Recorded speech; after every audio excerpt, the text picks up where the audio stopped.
O ngayon, saan na tayo muna? No? O dito muna tayo kay La Defensor. Kay Defensor muna tayo, mga bossing. O. Nasa mga politiko ang ahensya. Ayan, ano daw? Ex-Marine issue. Okay. Former Congressman Mike Defensor ang investigasyon ng NBI sa aligasyon ng mga dati manong Marines at Bagme ni Saldico na nagdala sila ng mali-maletang pera sa mga politiko. Ito si Saldico. Si Mike Defensor, ibang klase din eh. I have the rights to remain silent. Tapos kapag kadating na ho sa mga social media, ang ingay-ingay, ang dami sinasabi. Pagdating sa NBI, karapatan niya daw manatili na tahimik. Abay, gago ka ba, sir? Hindi, tanong ko lang. Ano? Yung mga pinagsasasabi mo din sala-salabat din eh. No, sa NBI, karapatan ko na manatiling tahimik.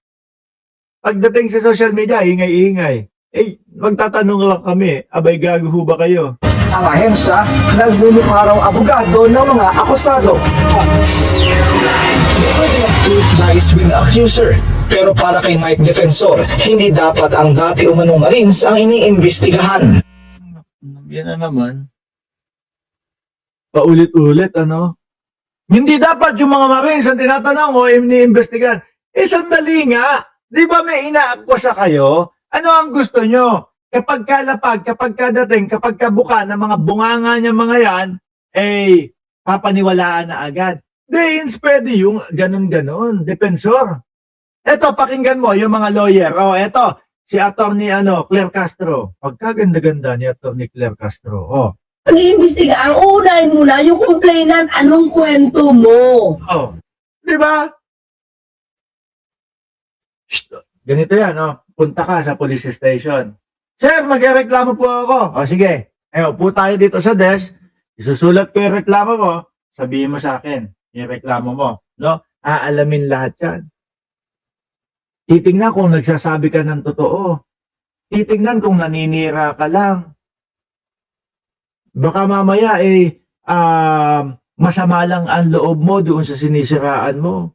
Tapos biglang ipapatawag. Hindi ho agad-agad ganun. Aalamin muna. No? Sabi ni Marge, nakakaumay si Bingot. Pero sila dapat nagreklamo ka, biglang, Sir, sige, ano po ang reklamo nyo? I have the right to remain silent. Ayan. Hindi kasi ganyan yung style ni Defensor no? Punta NBI, reklamo, eto daw po, gusto ipatawag yung mga, basag na basag sila kay Atty. Claire Castro. Gusto ipatawag si Martin Romualdez, ipatawag si Tato, ipatawag si Pangulong Bongbong Marcos. Tapos pagdating mo doon, sir, karapatan ko po na manahimik. Ha? Ha? I have the right to remain silent. Okay, sige, sir.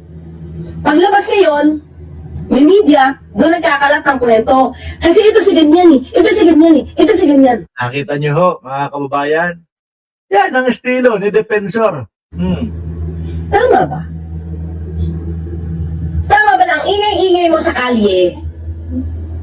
Tapos siya sa mag-iimbestiga, ayaw mo magsalita. Diba? Sabi ni Jonas Benavides, kung saan yung tamang ahensya na dapat silang magsalita, bigla silang bumanat na nilalabag ang self-incrimination or right to remain silent. Paano tatanungin ko ulit itong grupo ni Mike Defensor. Gago ba kayo? No? Kasi yung mga kilusan at galawan ninyo, panggago eh. Pero panay ang dakdak sa media. Billionaire channel, doon sa NBI, nagpagpaliwa. Kaya doon sa NBI magpaliwanag, may nangay. Diba? Ang ironic talaga mga kaya. Ang gusto niyo mangyari is, gamitin ang platform nito para mag-fight. Para kumbinsihin ang mamamayang Pilipino na makianib, makisama sa kanila. Tapos people power ang datingan. Kaso wala na nga sumasama, wala nang naniniwala, wala na. Sa totoo lang, wala nang DDS. Iilan na lang kayong mga uto-uto. Yun yung style nila. Kasi kapag kayong legalan ho, mga kababayan, pagka mga NBI, Department of Justice, talaga pong i-cross-examine sila. Aalamin ho talaga lahat. Hindi uubra yung basta magmarites ka na lang doon. Tanggap na nila yun. Hindi po pwede yun. Di ba? Pero kapag kayo sa mga media, ay nako, views to eh. Oh. Ay, sa mga vlogger, ay nako, views to eh. Sige, halika. Makita ng mamamayang Pilipino, galitin kayong lahat. Galitin tayo, no? Magalit tayo kay Pangulong Bongbong Marcos, kay Martin Romualdez. O, labas tayo ng kasada. Yun yung gusto nilang mangyari. Pero hindi ho nangyayari, mga kababayan. Dahil bukong-buko na yung kilusan at galawan nila. Viral, yung kwento nila, na kwentong Ano? hindi nagtutugma-tugma. Mhm. Kwentong, parang walang pinanggalingan, kundi gawa-gawang kwento. Kasi gusto nila mangyari, imbestigahan yung tinuro namin. Hindi kami dito ang akusado. Yung tinuro nila. Kaso naman, mga boss, paano naman? Oh, kung nagsisinungaling at sinisiraan lang nila yung mga taong binanggit nila. Tapos edi aksayado sa oras agad. Nasira na yung reputasyon ng tao agad. Di ba? Paano ang magiging akusado yun o dapat imbestigahan kung yung kwento nyo, hindi nagtutugma-tugma? O, doon pa nga lang ho eh, mga bossing.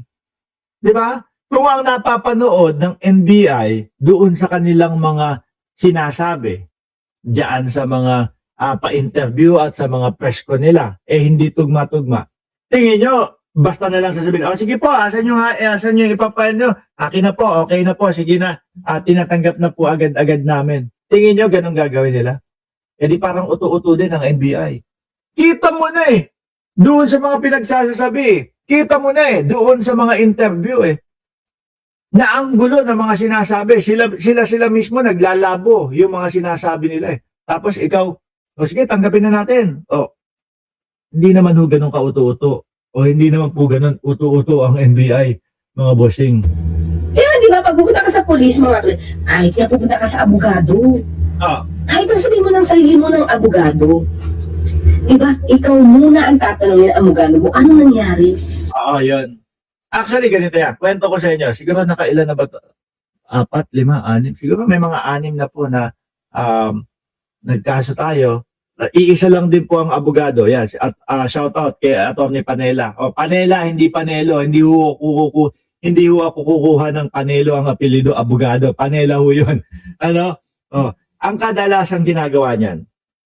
Attorney, may nakabangga kakasuhan ko. Kwentuhan mo na yan. Ano ba ganito, ganyan? Ano ba nangyari, Mark? Minsan ang ending sasabihin niya, huwag na mainit ulo mo. Okay na, palagpasin mo na lang. Ayos na yan.